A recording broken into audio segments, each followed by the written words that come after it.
My glasses to do this, and thank the Lord I can take them off for a minute. I've begun wearing my prescription glasses from 2 years ago because I got where I couldn't, everything I tried to look at was a blur.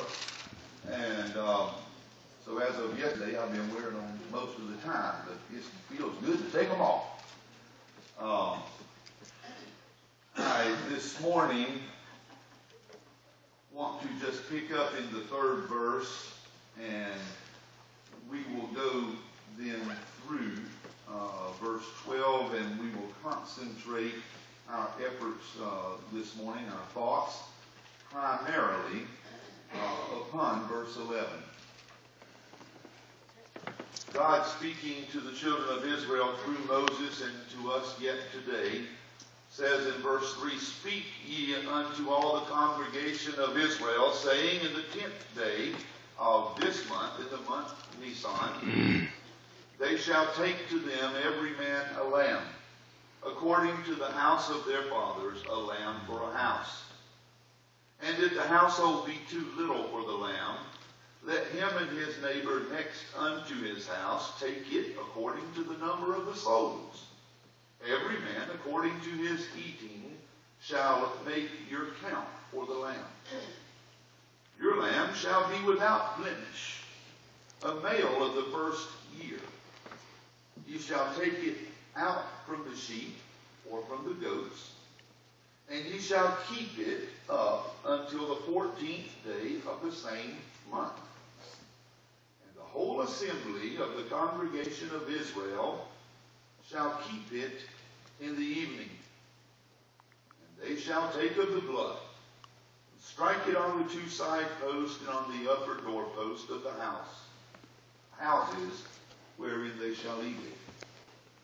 They shall eat the flesh in that night, roast with fire, and unleavened bread, and with bitter herbs shall they eat it. Eat not of it raw, nor sodden at all with water, but roast with fire, his head with his legs, and with the purtenance thereof. Ye shall let nothing of it remain until the morning. And that which remains of it until the morning ye shall burn with fire. And thus shall ye eat it, with your loins girded, your shoes on your feet, and your staff in your hand. And you shall eat it in haste. It is the Lord's Passover. For I will pass through the land of Egypt this night, and will smite all the firstborn in the land of Egypt, both man and beast.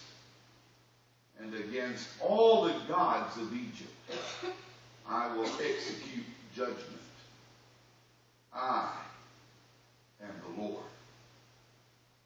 May the Lord God bless his word to our hearts and our souls and our lives today as we seek to open and see what he has in store for us this morning. Brothers and sisters, up until verse 11, the thrust of the instructions have regarded the lamb, the preparation of it, the killing of it. By preparation, I mean the separating of it, the keeping of it, the killing of it, the cooking of it, and the eating of it. But in verse 11, the direction shifts, the focus shifts to the one doing the eating. And the children of Israel are given very specific instructions as to how it is that they are to prepare themselves now for coming to what would become known as the Passover supper, the Seder supper. And God instructs them in this manner. Thus shall you eat it. Thus shall you come. Thus shall you gather around this lamb. You're not to come in your bedclothes. You're not to come with a towel wrapped around your waist. You're not to come half-heartedly. You're not to come without thought and purpose and intent. But rather, you're to come prepared. You're to come prepared. Well, prepared for what, Brother Hugh? Well, we'll answer that question as the morning rolls forward. And thus shall ye eat it, first of all, with your loins girded. Brothers and sisters, what would the individuals of that day, male and female, what would their clothing have looked like? Would the men have had on trousers like I have on? No. He wouldn't have had on any slacks at all. Some of you ladies in here may have slacks on. The women would not have had slacks on either. They didn't. That was just not part of the attire at all in this era. Both would have worn something that we would consider looks like a robe. That's what we would call it. With the men, it would be what we would think of in our minds as shepherd's garb. That flowing overcoat and the underages that accompanied it. But brothers and sisters, the dress of the day was a loose-fitting cloak or robe. When God tells them to come with their loins girded, I hardly ever wear anything akin to a bathrobe, and I've never had a floor-length bathrobe in my life, like most men don't. I don't know that even is a thing that exists for a man. But you women that wear floor-length bathrobes or have worn floor-length dresses, can you imagine with me this morning having to get in a hurry walking in one of those? Here's the reason why. When that floor-length garment is loose around your feet get tangled up in it. Brides coming down the aisle, that's where my thought process is as a preacher goes. One of the things I consciously think about every time I do a wedding, that bride is coming toward me and her expectant groom. And I consciously have this thought and make this prayer. Lord, please protect her feet from getting tangled in that dress. Because I don't want to see her fall flat on her face. I don't want to see her hurt. I don't want to see her embarrassed. I don't want the moment ruined. I don't want that to be the memory of her day. But any of you who have worn those type dresses, you probably well know exactly what I'm speaking of.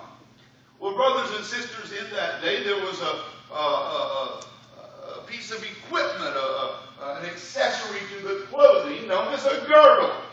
Not what we know, and I don't know that women still really wear those things, but I remember my grandmother wearing them, and they fit like a second skin, basically, but that's not what we're speaking of here. This girdle was an apparatus that wrapped around the waist and the thighs, and it was an apparatus that was made for binding, if you will, the robe in the excess down here to the point where it functioned as our trousers, Brother Inman, do today. And so, rather than looking like a man in a dress, he looked like a man that had on probably more pantaloons than anything else. They were billowy, around his legs. But still, it made it more functional. Well, there's a reason for needing that functionality. If you're going to be lounging around and not being in any hurry to do anything and having no specific set purpose in any step you make, it may be all right to wear something that is cumbersome and hard to get around in. But brothers and sisters, when you've got a purpose journey to undertake, you need to have yourself prepared. You need to have yourself set and ready to go. It's very similar. Come with me to Hebrews. Let's just go ahead and go there. And you might want to just mark Hebrews. We'll be turning back there in a few moments as well. Come with me, though, right now to Hebrews chapter 12. Hebrews chapter 12. This is kind of the same idea that Paul, who I believe is the author of Hebrews, some would dispute with me over that, but that's neither here nor there to me. But this is somewhat of the same idea that Paul has whenever in Hebrews chapter 12, verse 1. Now remember with me that chapter 11 is that chapter of Hebrews that we have come to know as the great roll call of the faithful, or the roll call of faith. And after Paul has cataloged these individuals, he says to us then, wherefore, 12:1, wherefore, seeing we also are compassed about with so great a cloud of witnesses, let us lay aside every weight. Let us put aside everything that would encumber us, everything that would impede our progress, everything that would slow us down. That's precisely what the girding of the loins in Exodus 12 was all about. That which would slow you down, impede your progress, make it more difficult to do that which lies ahead.